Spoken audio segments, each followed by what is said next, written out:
Good morning, friends, and welcome to Trans India Real People, Real Emotions. This week has indeed been a very busy one for the automobile industry. We have the Auto Expo at Greater Noida, and even before that, a couple of days before the Auto Expo actually started, Tata Motors commenced the deliveries of the ACE electric vehicle to start a new era in last mile deliveries. We had a host of companies including Amazon, Delivery, DHL, FedEx, Flipkart, Johnson & Johnson Consumer Health, Moving, Safe Express and Trend Limited flagging off their EV journey using the Tata ACE EV. However, reaching the Auto Expo venue in Greater Noida has been a bigger challenge. In spite of having a vehicle, a BS4 vehicle, diesel vehicle if I may add, that costs in excess of 40 lakh of rupees and paying 28% GST and also paying 150 rupees for a PUC certificate. The government has banned the use of BS4 diesel vehicles and BS3 petrol vehicles on the eve of the Auto Expo. It is very unfortunate that where on one hand we are looking to compete with Japan to become the number 2 automobile manufacturer in the country, we are still struggling with environmental issues that require vehicles to be banned from plying on the roads of NCR. So, I decided to walk to the Auto Expo venue and it took me roughly about 7 hours to get there with my equipment. But anyways, since the Auto Expo was happening after a gap of 3 years, it was worth the effort. There was so much of EV happening around in this Auto Expo. But talking of commercial vehicles, most of the manufacturers are already ready with their EV offerings, though for the smaller tonnage segment for now. The first day of the Auto Expo saw a number of launches, a number of press conferences, right from commercial vehicles to passenger cars to two-wheelers. There is no doubt that the future of the automobile industry in India is very, very bright. Although the December sales may have shown a slight dip, but this is just a slight reflex for things that will bounce back in the months to come, in the next couple of years to come. Talking about the future, friends, the logistics industry is looking for a huge growth. With India looking to become a $5 trillion economy, we are already on the right path. We are seeing the economic growth, and one of the important components or elements that would drive this growth is logistics. Whether we like it or not, logistics is going to play a very, very vital role in taking India to the next level. And that is one of the reasons why in our interview section today we have two such youngsters who have chalked a path for their company's future. The company was started by their father decades ago. He has been a veteran in this trade, but once these youngsters joined the family business, they have completely diversified beyond simply carrying goods from point A to point B.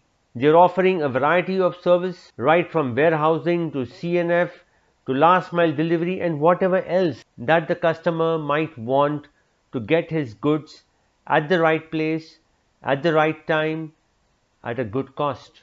So friends, after this very short break, we look at the Tata Motors event where the Tata ACE EVs were flagged off by the owners, and at the same time, we will also talk to the future of the logistics industry, two youngsters, Vinit Rawal and Arjit Rawal from MTI Logistics, who are the sons of Vijay Rawal. Next week, we shall also be talking to Mr. Vijay Rawal to know how the company started and how the company built a base for the youngsters to move forward. See you on the other side of this very short break. You are watching Trans India, Real People, Real Emotions.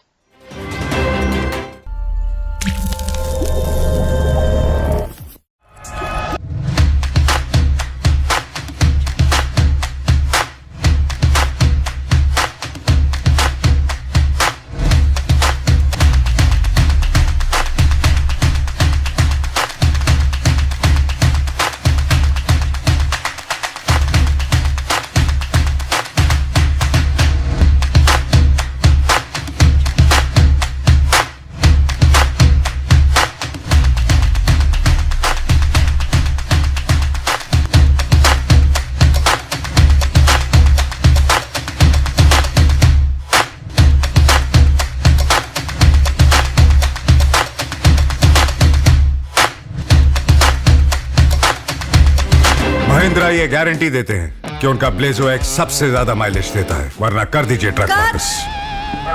Sorry Ajay, Mahindra फ्यूरियो है। Action. Mahindra guarantee देते हैं कि उनका फ्यूरियो सबसे ज्यादा mileage देता है, नहीं तो एक्चुअली जयो, महिंद्रा जयो है, थोड़ा चेंज है। And action. महिंद्रा ये गारंटी देते हैं कि उनका जियो सबसे।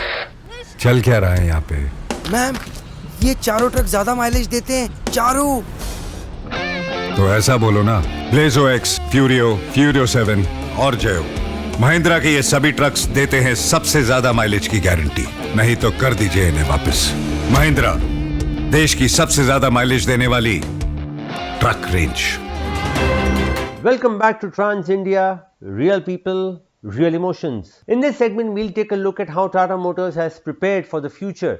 The company, India's largest commercial vehicle manufacturer, marked a significant leap forward in offering sustainable mobility solutions for intra-city cargo transport by commencing deliveries of the all-new ACE EV, India's most advanced zero-emission four-wheel small commercial vehicle. The first fleet of the revolutionary ACE EV was delivered to leading e-commerce, FMCG and courier companies and their logistics service providers. The new ACE EV, unveiled in May 2022 and co-developed in rich collaboration with its users, has successfully completed stringent real-world market trials. Supported by a diligent curated ecosystem, the ACE EV comes with a holistic solution for hassle-free e-cargo mobility and 5-year comprehensive maintenance package. The Tata ACE EV was launched at a glittering function in New Delhi just a couple of days before the start of the Auto Expo. Addressing the media and other partners, this is what Girish Wagh, Executive Director Tata Motors, had to say.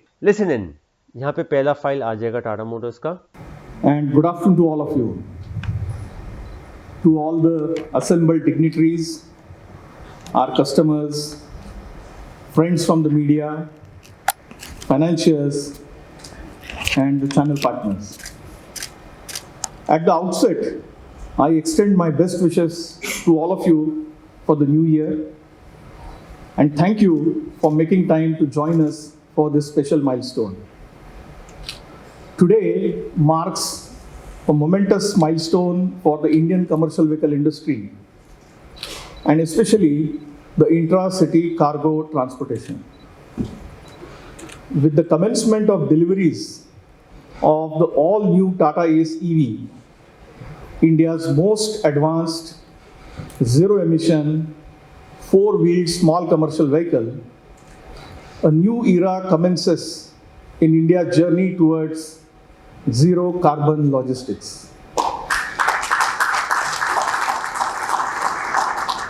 So friends, given the critical challenge of climate change we face, the transition to zero emission mobility is an absolute imperative, more so in the metros and urban areas where emissions and poor air quality have a significant impact on human health. Over the last few years, we have closely collaborated with our esteemed customers and partners to successfully co-develop and co-create the ACE EV, a truly environment-friendly, future-ready solution for last-mile cargo distribution. I am particularly grateful for the inputs received and the support extended by our partners in this journey. It is heartening to have many of you here present with us. It is indeed a moment of great pride for all of us as we flag off the first fleet of Tata ACE EVs on Indian roads. At Tata Motors, we are committed to accelerate the adoption of cleaner and greener transport solutions. We are inspired to play our part towards nation's aspiration expressed by the government Shunya campaign, as well as the sustainability roadmap set out by our progressive customers. The ACE EV has been receiving an overwhelming response since the launch in May 2022, and several customers have shown great interest to deploy in their fleets. The ACE EV comes as a complete solution for hassle-free e-cargo mobility with 5-year comprehensive fleet management solution.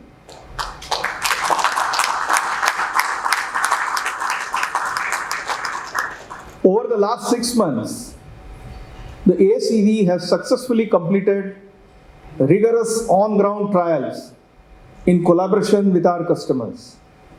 I'm delighted to share that the product has met all the expectations across multiple applications, delivering 100% uptime with more than its committed real-world range of 120 to 140 kilometers in a single charge. The flag of today is not just of a vehicle, but also of a complete EV ecosystem solution, which includes, number one, a dedicated EV support center, number two, charging infrastructure, and finally, attractive financing options. The EV support centers set up in each city of operation will leverage the fleet edge connectivity to monitor all the vehicles and coordinate on a real-time basis to ensure that our customers get the highest uptime. Regarding financing, we have partnered with key financiers to enable easy EV financing with specially curated long-term financing solutions. Grateful thanks to all the financiers who are here with us today and making this possible. Lastly, but not the least, the charging infrastructure. So through our channel partners who are also present with us here today, we have also ensured that the Tata ACE EV is supported with easy and accessible fast charging infrastructure.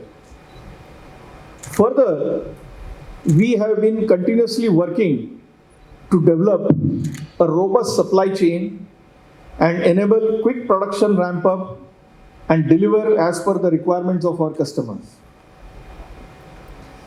So, with the flag of Tata ACE EV today, we are beginning a new era, offering a progressive, safe, and reliable zero-emission electric vehicle that delivers the lowest total cost of operations and higher revenue potential, supported by holistic ecosystem solution for the entire life cycle management. We are grateful for the trust and support our customers have reposed on us, and we stay committed to continue to partner with them for all their needs, including transitioning to sustainable logistics. I truly believe with this flag off, a new era heralds in Indian last mile cargo transportation. Thank you. After the address by Mr. Girish Wagh was a short question and answer session with the media. And this is how the interaction went, where Mr. Girish Wagh and other officials of Tata Motors spoke about how the Tata ACE EV is going to be a game changer for the last mile logistics segment. Listen in. Can I request to start with Mr. Girish Wagh, Executive Director, Tata Motors, to join us on stage. I would also like to invite some other senior members of his leadership team, Mr. Anirudh Kulkarni, Mr. Vinay Pathak, Mr. Rajesh Kaul, Mr. R. Ramakrishnan, Mr. Shubhanshu Singh. Gentlemen, please, can we have some hand mics?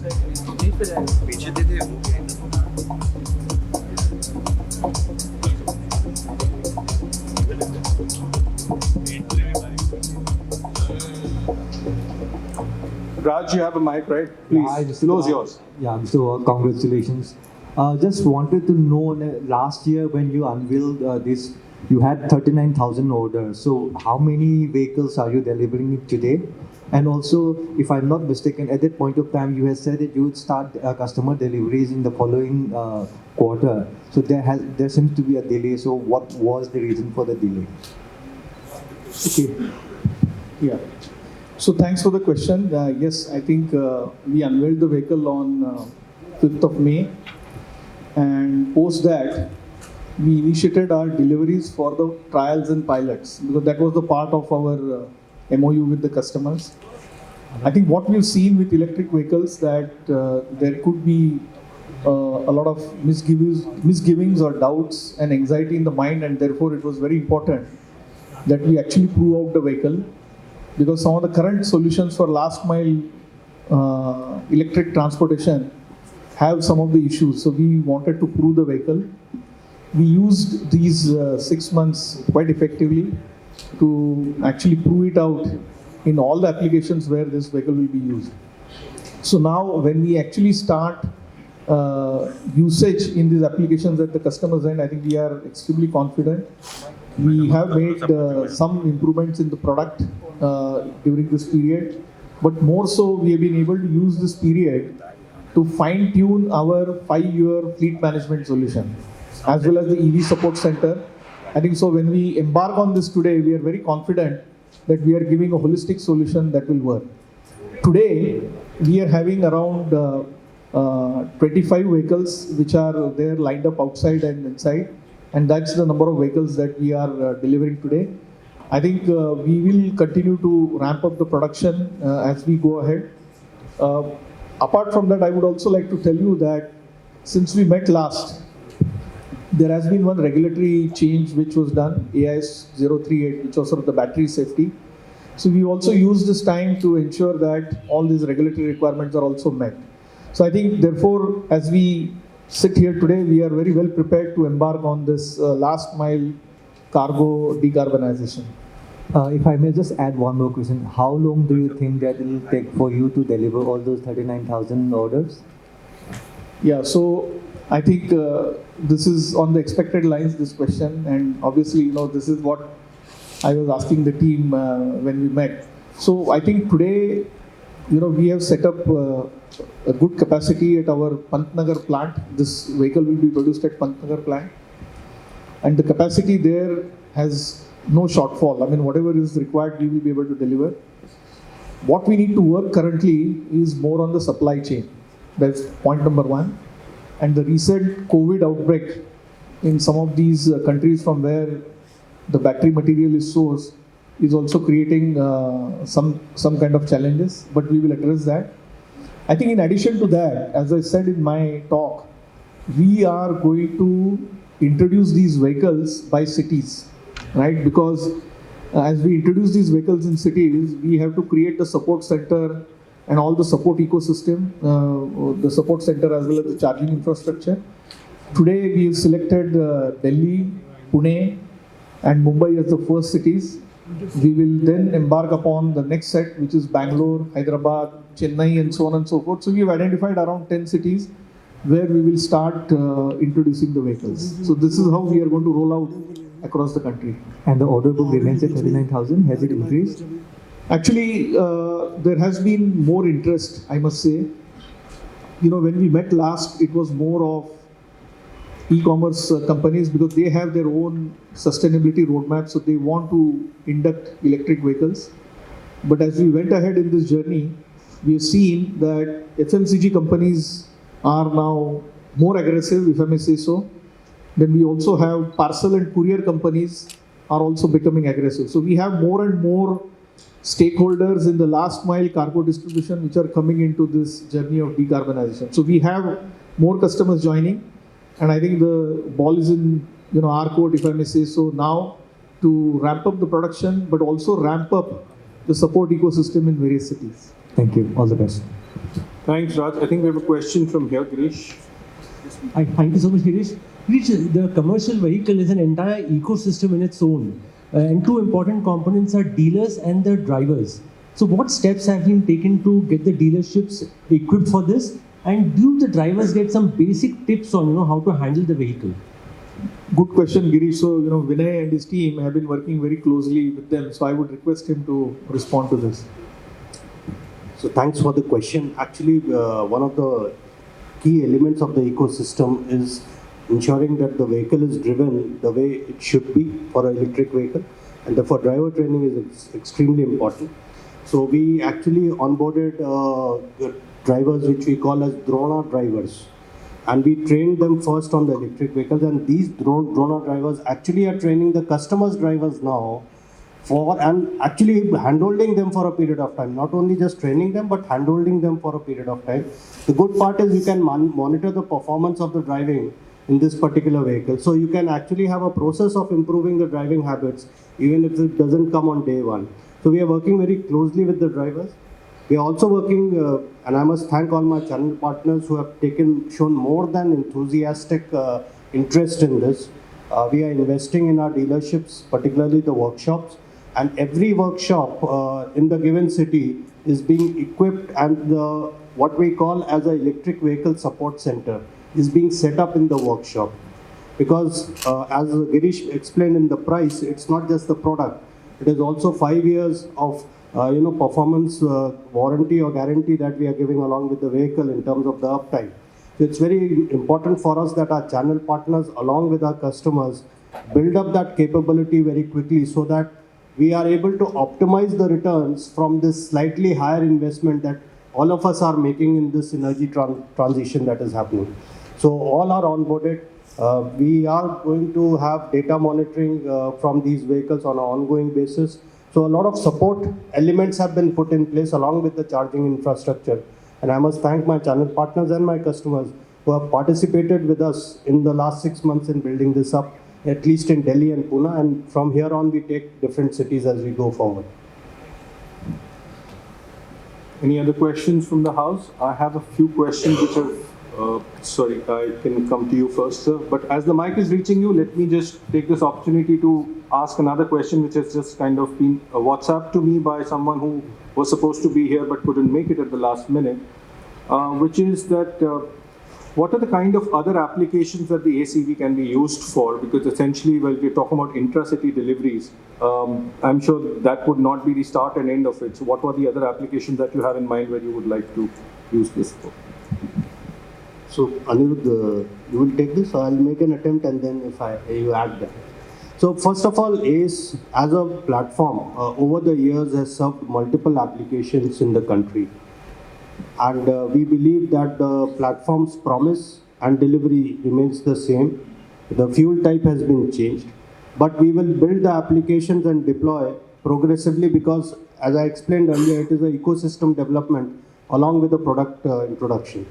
So we are, when we launched the ACE EV, I think we demonstrated a tipper application definitely, and we believe given the urban nature of municipalities, tipper application on ACE EV will definitely be the next big application that we have seen. And then after that, wherever ACE goes, ACE EV will go. So we are not holding ourselves back. In terms of the capability, I'm sure my customers here will vouch for the capability of the product. It is a very multi-dimensional capable vehicle, and we believe that it will find itself worthy of being the first choice in almost all the applications. Thank you, sir. Can I request you to, sir, identify yourself and then pose the question? Hi, good afternoon, everyone. Shashi here from SMAS Leasing. First of all, I would like to congratulate for this new product, and yes, it's really a new product in the market where every customers are enthusiastic for this product. Now my query is from the consumer perspective, how are we braced up for charging infrastructure? How the consumer can avail this facility? Because the product is nice, after sales matters a lot for the OEM to make it successful. Before you answer that, I just wanted to highlight once again, this is Q&A session is exclusively for the media, but that's a very pertinent question, so I think it's only fair that I request Girish and Vinay to sort of talk about it. But this is for media, so we'll take the questions with you for the other client partners and financing partners and customers who are present here a little later. So we realized very quickly that if we have to make the transition in the country to electric vehicles, charging infrastructure will be a key element of that enablement. And therefore we work very closely with many of the companies who provide the charging infrastructure. Tata Power as a in-house company has been a very close associate, and they have worked with us in terms of deployment of the charging infrastructure as per the needs of the customer. Also, we took a deliberate conscious decision, not a deliberate, conscious decision that we will operate the products in a closed duty cycle environment to begin with, so that we can define the charging infrastructure and provide it. And that is why one of the choices that we made in terms of introduction of the product are e-commerce, FMCGs, where it is known distribution or known duty cycles. But as we go forward, we will definitely enhance the infrastructure that would be required for ensuring the uptime of the vehicle. And depending upon the customer requirements, I'm sure my partners, as part of the infrastructure building on the charging infrastructure, will be more than happy to provide that facility to whichever customer wants it in whichever model. So there are many interesting models also commercially. There's an OPEX model, there's a CAPEX model, if you want to have the charging infrastructure, and that would be provided.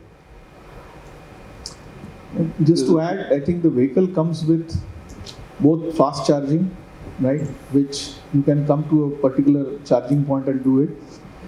And the fast charging solution is common with some of our cars also. So the charging infrastructure can be common with cars. It also has a slow, onboard charger, which you can plug in into the 15 ampere point at your residence and charge it overnight. Slow charging takes around 7.5 to 8 hours. And fast charging, as it was mentioned, can be done in around 105 minutes. So you have both the solutions. I think with this, during the usage also over the last 6 months, I think the customers found it absolutely apt. That means you use the whole of the charge during the day and keep it for slow charging overnight and start using it the next day. There's a question from the gentleman there. Hi, sir. Danishan from CNBC TV 18. So just wanted to check one thing. What are your plans for Tier 2 and Tier 3 cities, and which are the other segments within the CV space that you're planning to provide the EV option into? Thank you. I think it's an important question because in my speech also I mentioned that in the cities we need to come up with decarbonization solutions fast. So as you are aware, we are already there with the electric buses, which addresses the urban passenger transportation. This is the next one which will address the urban cargo transportation, the last mile one especially. And there are a few other usages also, few other applications which cannot be served by ACE alone. There are some municipality applications, bigger ones, etc. So we are also looking at those, and we will come up with an entire range which can address the requirements of all city transportation. I think we have time for maybe just last two questions. The gentleman has raised his hand. Can we have a mic here? Before that, I have another question which has come via WhatsApp, which is about, now that the pricing has been announced, do we hope to see the ACE EV available in the retail segment very quickly as well? So I'm getting all the difficult ones today. So, father of the bride, as we say. So we are very conscious of the fact that the retail segment is the largest segment in terms of where we supply ACE today, and we really want to take the product to the retail segment. But having said that, we also want to ensure that the necessary infrastructure and the ecosystem is available in place for the retail customers to make money out of this product, right? We are in commercial vehicle business. And therefore, there are two key elements that we have to address. One is, of course, the charging infrastructure that we talked about.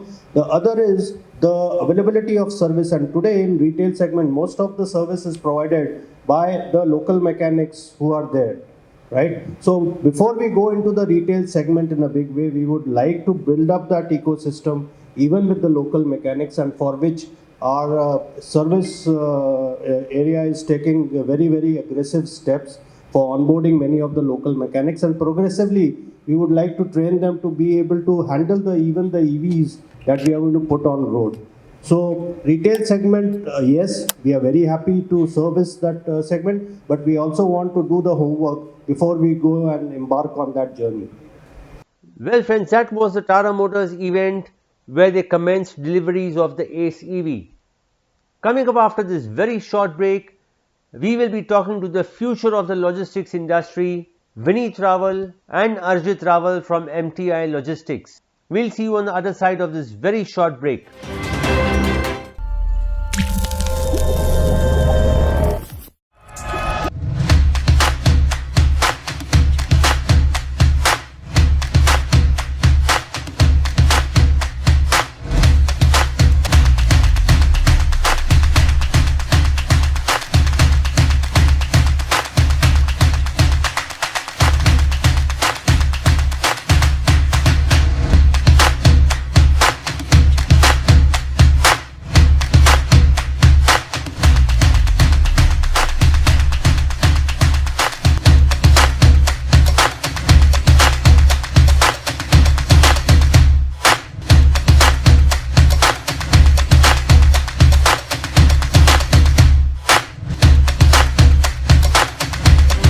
Mahindra ये guarantee देते हैं कि उनका Blazo x सबसे ज्यादा mileage देता है, वरना कर दीजिए ट्रक वापस।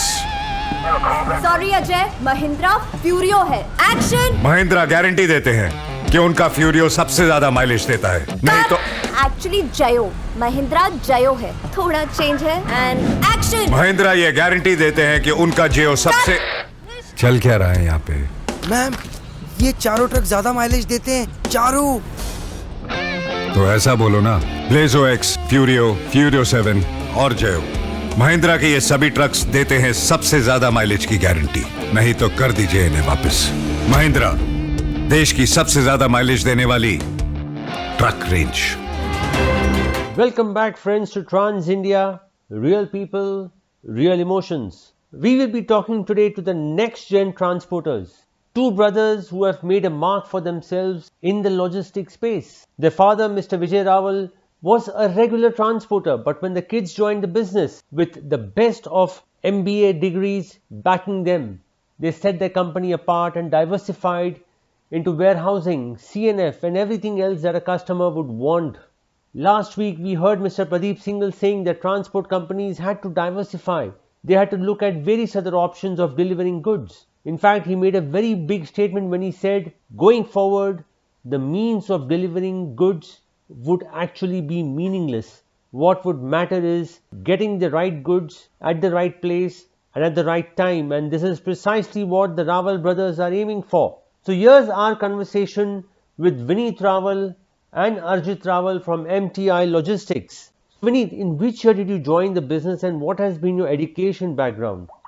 So, to mention the year would be a little tough because joining the business was an ongoing process, I was all of 16 and I was studying in Jai Hind, and all of us had this office in Masjid Bandar. So typically we used to finish college in the morning and go to office and start learning, spend some time over there and try to understand whatever is happening at work. So it was a learning curve. I have done my while doing my graduation, while doing my college, everything, an office was an always essential part of our lives. It was not just college, home and friends. So we were always going to work, even if it was for some time, even if it was not important as you feel as a role you play today, but it was a learning curve. Then eventually did my management from SP Jain. I think I passed out the graduation thing in the year 2000 and 2002, 2000. So 2000 to 2003 was I think the management where SP Jain we did our management, which was really enlightening. And from then it's all history. It's just been all days at work. Vinit, when did you actually get into the business full time? So I don't know what you would really say full time is. If you say full time is 10 hours a day or full time is 8 hours a day, I think I was full time almost when I was 18 or 19 years of age. Okay. Almost. because we were always there. The course which we did wanted us to go to office. So SPGen had a particular course which was the Family Managed Business Program, which wanted us and treat our office like a lab. So as what I do full time then and what I do full time now are different things. But yeah, we were basically going to office since we were like 17, 18, and we were full time in office in terms of whatever we could contribute to. What about you, Arjit? When did you join the business and what was your education background? Yeah, so I joined the business in 2002, and after completing a couple of years of work, I did the same course from SPGen Institute of Management and Research in Andheri, which is a post-graduation course. Somewhere along the line, while gaining experience, I've also done another course from the Center of Logistics Development from IIM Ahmedabad, another post-graduation from University of Austin, Texas in Machine Learning and Artificial Intelligence. Since the time I have joined, I have been full-time involved in I don't think this industry gives you an option, honestly. If you're there, you're there. And you're there 24/7. We have seen a time when youngsters were reluctant to join the family's transport business. It was considered a taboo of sorts, maybe. So was it a conscious decision by both of you to join the family business? I think we've been fortunate enough that we don't have any majburis in terms of wanting to join or not. This was a question, like I said, my father asked me while coming back from work, like, what do you want to do, this thing? So as a natural thing, I said, I would like to start by learning from what you're doing, So what happens is, if you have a home kitchen, which is basically there, it was just a natural choice which came, let's try to see at least what is happening, right? Of course, what happens is, when you get inside, then you have a choice on how to do it. So you may not decide to follow the same ways, you may not decide to follow the same vertical of business, you may decide to basically go into extensions of the same line, because supply chain is just not transport, right? And logistics is just not transport. So you have so many things to do, and there's so much this thing. So there was no sort of compulsion, there was no pressure that you have to do this. There was never such kind of thing which was given to us from our family as this thing. But as you did join the home kitchen, you started learning more of it, and you started basically enjoying your own food, So then we started making your own, direction and own progress in different other ways.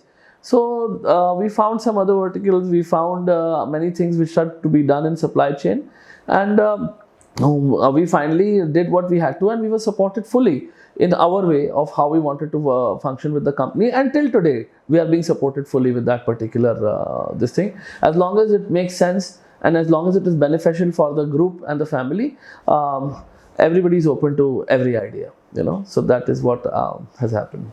What about you, Arjit? Did it occur to you to try out something else since your brother was already there in this business?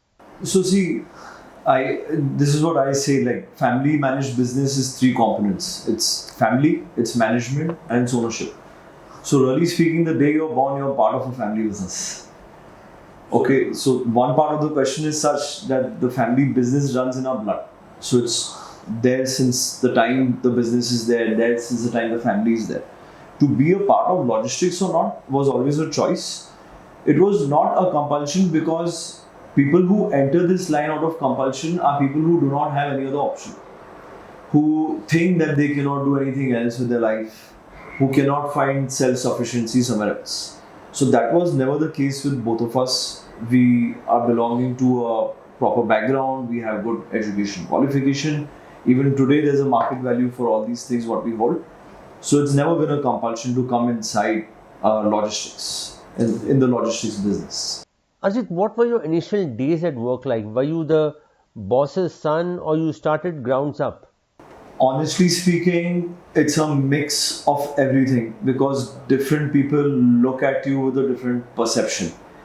If you talk about the employees, there will be some employees who will look at you as a boss's son, which is not necessarily a good thing, because there will be a bias. And some people who would just look at you as a person who's just joined the business, so let's help him learn the ropes. So there is no fixed thumb rule, But as we evolved in the business, as he correctly said, that the business has evolved over a period of time, the people who work with us now work in a manner that we understand each other as people who are helping each other out in this domain, in this community. Vinit, what changes did you bring into the organization once you settled in? The first change which I was going to suggest to you also is that we are not in the transportation business. We are in the logistics business. And Transtopics is not a transportation journal, it's a logistics journal. Both these are the first things which we need to adopt and understand for us to have a paradigm shift. But having said that, that was also a time when people were changing names just for the heck of it, because it sounded fancy. Logistics, the word sounded fancy. There was no change in their attitude or in their operations. True, there was a lot of old wine in new bottle concept, but you have to manifest and think about it, rename it to start. You have to start somewhere, right? So when you start, you have to at least, you have to basically confirm your thoughts in the process. You have to confirm that you're thinking. You have to confirm that yes, this transportation company can be a logistics giant at one point of time, and it's not just a pure trucking business, right? And this is what has happened, and this is what has happened not with us. This has happened across the board. If you know a lot of people, you've been meeting a lot of people. People have basically made an entire change of the company which they used to run as a typical transport organization. There is more technology which is coming. There is much more, finesse in terms of handling. I would also say there is better infrastructure in this country from what it was when we joined in terms of the national highways that have been made. I'm not saying it's perfect, but there has been definite change which has come in. The trade associations have gone active. Today, trade associations are run with a lot of youth and not just basic, people. So people are taking interest in it. And the youth joining the new business is a promise to this organization that there is promise to the industry as a whole. Because businesses are run by generations. They are not run by money or just basically infrastructure or anybody. And when the generations follow suit, that is the biggest promise and success you get of the change that transport is just not a transport. The same thing has happened with us. We are no different. But yes, what we have tried to do, what really was that before we all came in, the thought process was embedded in our particular family. And our father already did that. So there was a thought process where he thought that this business will require some sort of a, diversification at some point, and this is basically going to be too crowded. And then that diversification was taken care by this thing. What we did is we built up on that thought, we added our thoughts, and then we amalgamated to make it into something which is on a larger scale. So we are a single window solution provider to basically many companies today, from end-to-end solution, and not just a trucking company. So MTI Logistics actually took shape after the two of you joined the family business, if I'm right. So see, I'll tell you, you could not take the name as the only thing. So names change because of perception, the process, the perceptions, and the other companies. Yeah, so basically the company became a contract logistics company from just an original transportation company. And that is what we want to emphasize and basically say, that it is important that first you need to have a paradigm and the mindset change before you execute the change originally in your organization. Ajit, one of the key elements of the changing business scenario has been IT, and that is also one of your forte. What changes have you introduced in MTI Logistics in this department? So see, as such, as we speak, there are two types of values which IT can drive, which is essentially internal, and the other part could also be external. So as far as internal processes are concerned, the entire industry, from being on manual to TOS based, then coming to software especially for transportation or an ERP, has almost been similar for most of the companies who've been able to survive for the past 20 years. Besides that, bringing in additional layers of workflows, automating certain processes have also been very helpful. On the client side, external side, we are still looking at things as how they evolve, because there are a lot of things which can be done now with NLP coming into the picture. a lot of value which can be unlocked, because technology does not go standalone. You need a lot of other things like the right infrastructure to actually unlock the value in technology. So up till now, there have been a lot of things in ML, AI, IoT, so as we speak. But largely the very successful ones like FASTag or having something like a Happy Pay card, all of these things have benefited our organization like they have benefited others as well. What are your thoughts on the national logistics policy? How do you see it?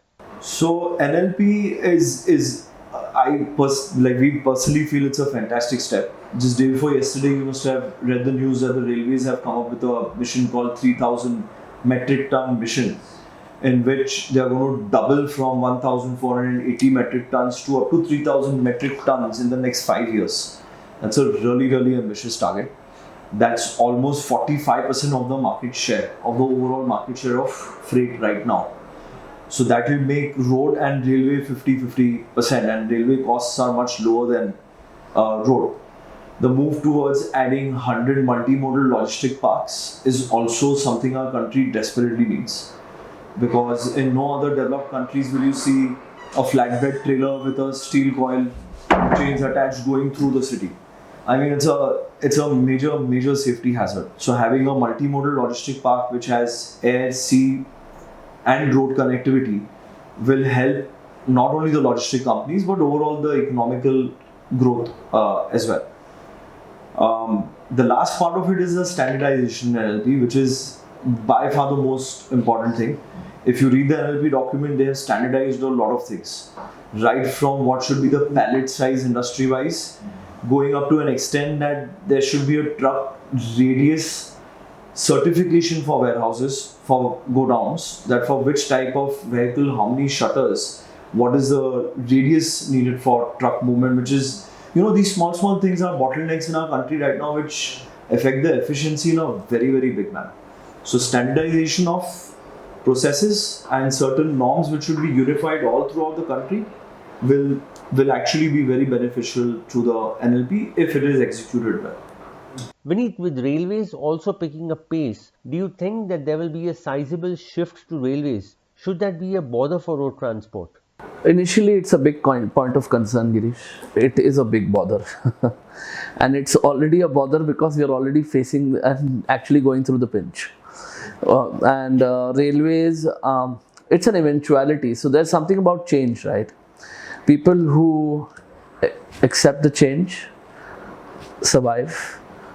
People who do not accept the change perish. And people who make the change thrive, right? So we cannot fight change, and change is inevitable. So change is going to come. What we need to do is try to understand and adopt to that change and come in terms with that change. Railways is present, will be present in the future, and is going nowhere, and they are going to grow in volumes. That is something which I feel is sacrosanct.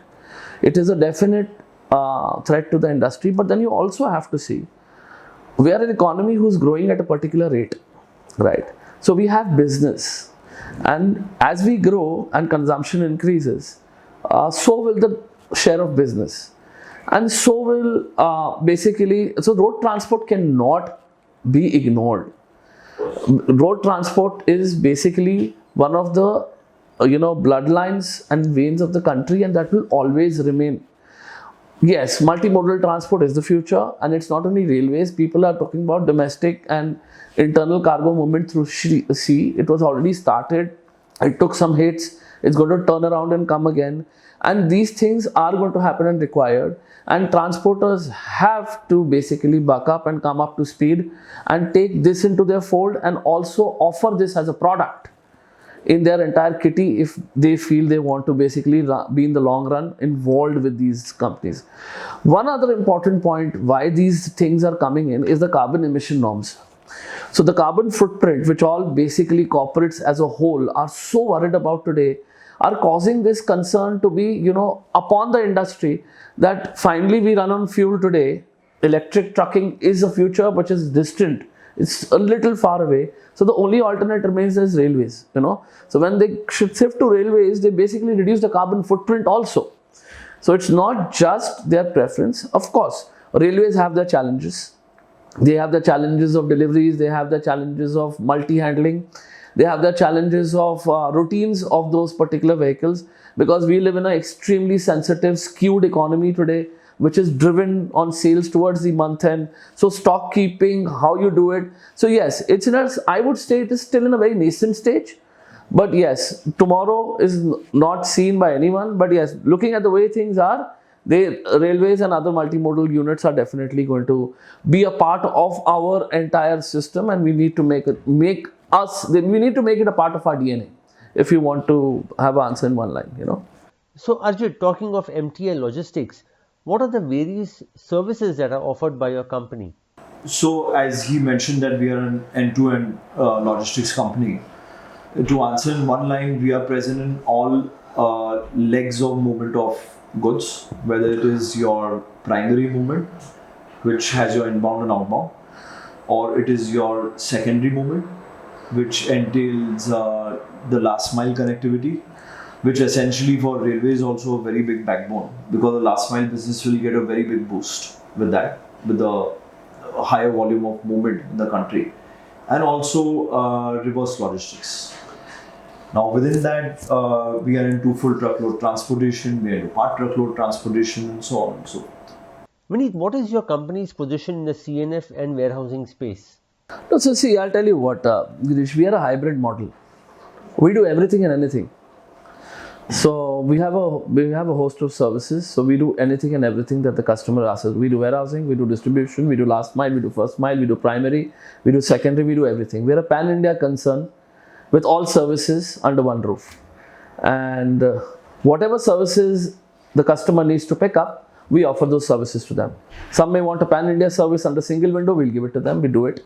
Somebody want a regional service where they want primary, warehousing and last mile delivery. You may call it CFA or whatever. It is the same thing, we do it.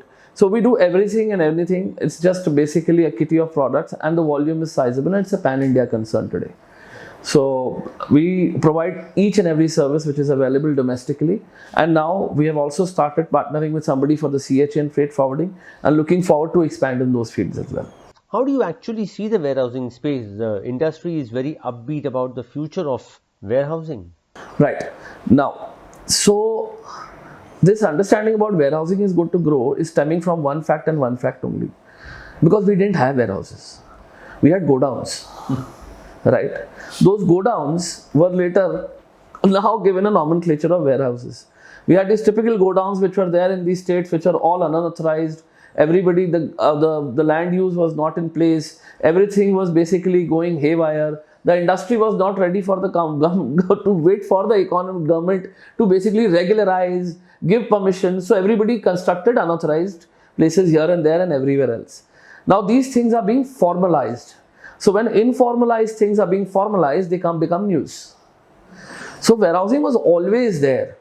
Warehousing was always growing, but it was informal. Very structured in a way. 94. And we started the concept and business in 94 under the name of Bombay Clearing Agency. And today we are over 1.5 million square feet and above with an all India package of this thing. So yeah, so now one thing is warehousing as a business is not just the third party logistics business I'm talking about. A lot of infrastructure companies are coming in and investing huge amount of money in India to create Class A warehouses, and that forms a part of the NPL, the National Logistics Policy as well. Because when you formalize, you have those firefighting standards, you have all those things which are compliances. These things are now imperative, sacrosanct and non-negotiable to business, because these things need to also come into play as an organized atmosphere comes in. So this warehousing concept, in terms of infra people, in terms of the business, everything is being formalized, and as it is being formalized, it is on a growth trajectory. So Arjit, you are the younger of the lot. How's the equation between you and Mini, especially when you're planning for something? Who's more aggressive and dominating? So see, there are a few parts to this question. The first part is that both of us are born in a family business, right? So it runs in our DNA.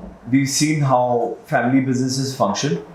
But the most important thing is, I would say the pivotal thing is that both of us did the same course from SPGen, which is a family managed business course.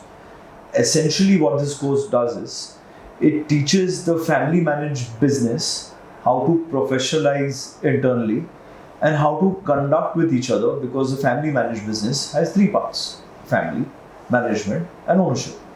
So how to look at these things in a way that there is no personal bias that comes into while making the decision for the business. So because of both of us doing this course almost like 2-3 years apart and learning the same language to speak, we could implement a lot of things which led us to come up with a solid growth plan and a combined vision for the company, I would say. So have you guys distributed work areas, or is it a collective effort across functions? See, both of us are not there everywhere. It's not useful for the business, it's not useful for the family, and honestly it's loss of productivity. Right. As you must have seen, he's extremely active in the association. I'm extremely active in some other association. So we could be part of different associations. We could be handling different areas of work. I started more with the back end, he started more with the front end. Then we switched. And we also are handling things in a way that we understand each other's work. So the most important thing is, what we notice in family businesses is that one person goes in one vertical and is isolated. So we decided we will not handle it in that manner, and we will have switch in certain verticals and certain job profiles within ourselves, so that we can understand each other's work better. As of now, our stage is such that we have professional management in place.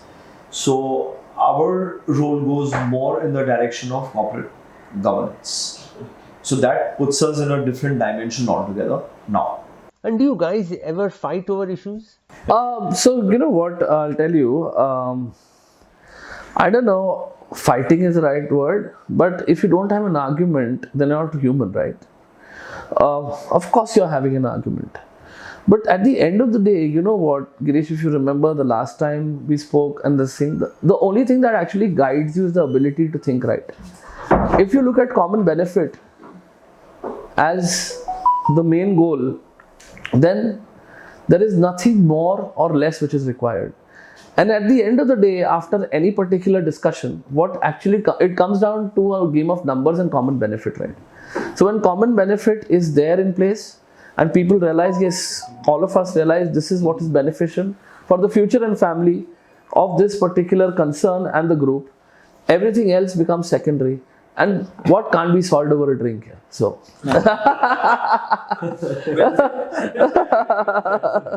a final question for both of you. How do you see the future of MTI Logistics? What's the plan ahead? All right. So I'll tell you how we see it.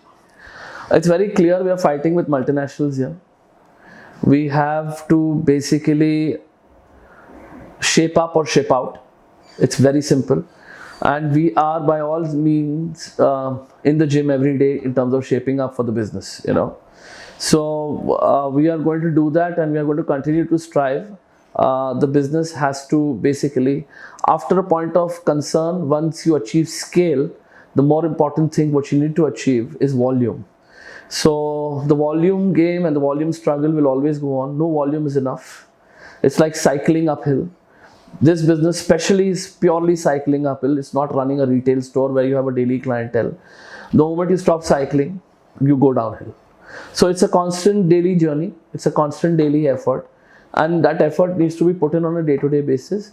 What you do need to do is you need to put it in a smarter way, and you need to basically delegate and hire the right kind of people who can execute basically your thoughts which you have manifested and you want to create. At the end of the day, profit is basically, and so everybody's money is a product of excellence. So all we need to, all of us do and keep on trying to do, even if we fail, is try to excel. So that's what we're going to try to do, and we're going to basically keep these points which are coming up to shape up and accept the future and make some things new as a product for the future. So because change is inevitable, which I said before, and keep that change in mind and make things happen in the right direction and keep on going to see to it that we have a healthy and a better country and a better thing for our place of children to grow, you know. Arjit, your thoughts on the future plans? So we are personally very bullish on this sector, especially if you read the entire elements of NLP and the kind of attention, long due attention the government is ready to give now, which you also have been fighting for so long, like, you know, and the investments they are going to put inside the highway, infrastructure, technology, bringing a ULIP kind of platform for one single window solutions for payments for logistics. All these things for the next 6 to 7 years, we personally believe is going to make this sector grow in double-digit percentage. And this is the right time to work hard in this sector, because a lot of things are going to change, a lot of things are going to get disrupted. And if we take the right decisions at the right time and the right place, there's no reason why we shouldn't benefit out of it. Not only for ourselves, but for the entire logistics community. And one pain area, one major pain area. So how do you develop business when you basically resolve a pain area? A dream will come true and its purpose will be achieved in the industry when each and every box is tracked and available on your mobile phone like you track your pizza. In terms of B2B, in terms of B2C, in terms of any commercial business. Not just each and every invoice, not just each and every shipment, but each and every box that is moving needs to have a unique ID and needs to be tracked and traced, like you have a delivery box of a pizza being tracked and traced today. And that is when you'll feel a purpose has been achieved, that you have served the industry and that industry has reached at a level. So we are going towards that direction, because visibility and transparency is everything for the customer, and that's where we need to basically take them to. Well friends, that was our interaction with Vinit and Arjit. So keep watching Trans India, real people, real emotions. And until next week, stay safe. Jai Hind.